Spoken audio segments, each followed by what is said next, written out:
The only error of judgment has been that of Liberal leader John Pesutto, who wanted her expelled. Well, not the only error. The other error of judgment was that of her unthinking colleagues who voted to have her suspended for 9 months. For what? No one can explain, and we're left none the wiser after Pesutto's word salad of a press conference last Monday.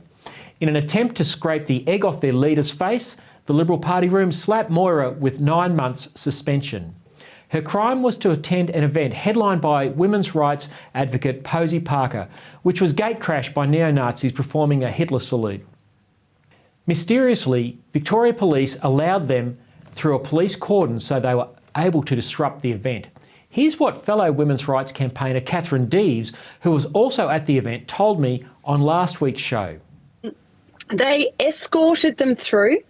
It looked like some of them were quite friendly. Between the police and the neo-Nazis, and then they lined up and then they threw the Hitler salute. And I think a lot of the women, we were quite shocked. Now, the women who organised the event, including Deeming, were then accused of being Nazi sympathisers. Nothing could be further from the truth, but the truth did not suit the media narrative, nor that of politicians like Victorian Premier Dan Andrews and the haplessly woke Pesutto. Pesutto gambled his leadership on declaring he would be expelling Deeming.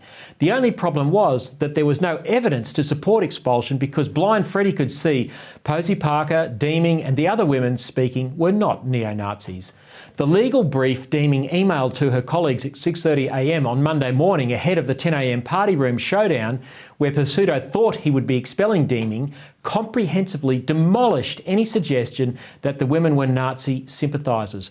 The Nazi hoax diverted attention from the violence radical LGBTIQA+ activists perpetrated upon women attending the Let Women Speak event that Saturday on the steps of the Victorian Parliament House.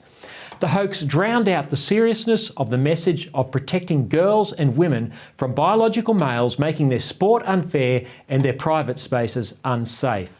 Deeming made no error of judgment, and one has to wonder whether her concession is a case of Stockholm Syndrome, because the Liberal Party's treatment of her has been disgraceful. Peter Credlin on Sky News read excerpts of the speech that Deeming gave to the party room last Monday. It was powerful and raw, detailing her own rape as a key motivator for wanting to protect girls and women from this mad transgender moment. While her colleagues seriously embarrassed Pesutto by rejecting his expulsion moment, they probably have terminally wounded his leadership. But sadly, they cowardly sought to save face for him by suspending Deeming from the party room for 9 months.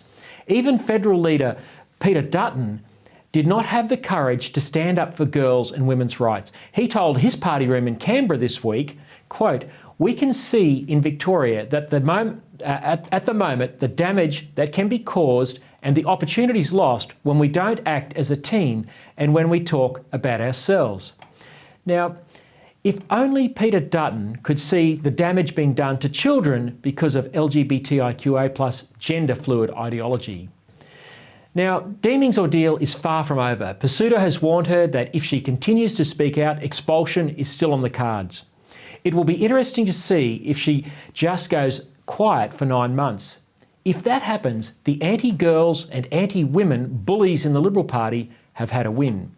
They've also had a win because doubtless they have struck fear into the hearts of any other Liberal MP that might have been emboldened by Deeming's courage. These fear and intimidation tactics are used to make sure conservative social values have no advocates in the major parties. It's very effective. The reality is the only people who should be expelled or suspended from the Liberal Party are those who don't have the courage to stand up publicly against radical LGBTIQA+ political extremism. Sadly, that is almost every single member of the Parliamentary Liberal Party in all states.